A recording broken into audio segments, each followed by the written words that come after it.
And here they are right before you. And the child is before you too. And so if the Spirit of him who raised Jesus from the dead dwells in you, then he who raised Christ Jesus from the dead will raise you also. Why? Because Christ Jesus, that pattern man, is in you. He will raise that pattern. And you, the Spirit of God, will experience that pattern. For you are the Spirit of God. For if the Spirit of him who raised Christ Jesus from the dead dwells in you, well, he dwells in you. But who raised him? The Spirit of God. And the Spirit of God is God. And he dwells in you. May I tell you, the word spirit and the word wind are one in Hebrew and in Greek. And it is the wind that you hear. This unearthly wind, a fantastic wind. And it's the Spirit of God who actually awoke himself, because you are God. But it comes at the appointed hour. Everything comes on time. At that appointed hour, he waits. And here he is in you. Well, without this story, what on earth would anything in this world matter? What would it matter if you became president of this country, this fabulous land, at the next election? If at your death, that is it. What would it matter if you own $1 billion or billions, and at your death, it's all over? Wouldn't that be the most horrible, sorry thing in the world? But it isn't true. You are an immortal being. God actually became humanity and is buried in man for a divine purpose. And he will awake in the individual. That's how personal it is. Not awake in humanity collectively, but individually, as we are told in the 15th chapter of the book of 1 Corinthians. We are called each in order, one by one, as we are told in Isaiah. I will call you one by one. But first I try you in the furnaces of affliction. Why? For my own sake I do it. For my own sake. For my name shall not be profaned. My glory I will not give to another. Well, the glory, his glory, is himself. He cannot give himself to another. He has to make you himself, which is God the Father. For you are his son. But he's going to bring all these sons to glory, which means bring the Son to himself, to the level of being God the Father. So each son is being raised from the level of being the Son of God to the level of being God the Father. And he can't do it and give it to another. And so you go through the furnaces of affliction, because he cannot give his glory, which is himself, to another.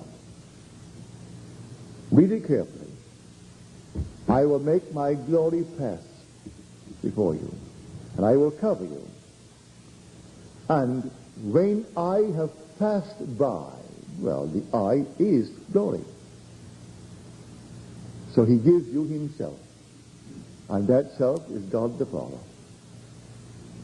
And then when you have that experience and you take off this garment, you take it off for the last time.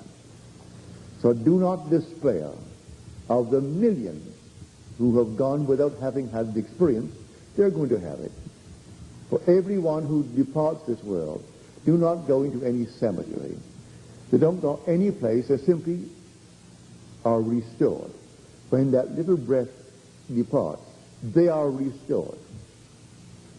And what was deformed here, that form, they're restored into that form, but young. Young and not a thing missing in a world just like this. The world is restored. And they continue until this pattern unfolds within them. If one could only catch himself in the mood of a dream and see what he's doing, you'll realize it is a dream. But I want to encourage those who are having, at the moment, a few difficult moments because of vision. But do not share it. Don't tell anyone. Just keep it to yourself. It's only a little while. This fiery ordeal will last. And then suddenly it happens. And then you are at peace. And you're told to rejoice that you share in the sufferings of Christ, that you also may rejoice in the glory that is to be revealed. And it's revealed in you.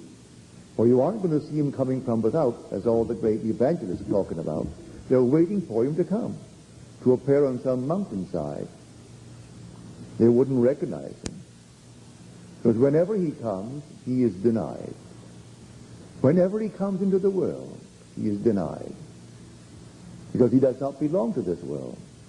They know the background, the physical background of every person. You're all numbers now. And exactly what your number is. Your father had a number, your mother had a number, and so you're only a number in the eyes of our country. Everybody has a number. And so they know your number, so you can't come telling them that you came down from heaven. They know you came out of your mother's womb, and she has a number. So they have that recorded. And so when Christ appears in man, he has to be denied. He comes to his own, and his own receives him not. And he tells the world, I am not of this world. And they know very well he is of this world because they do not see Christ.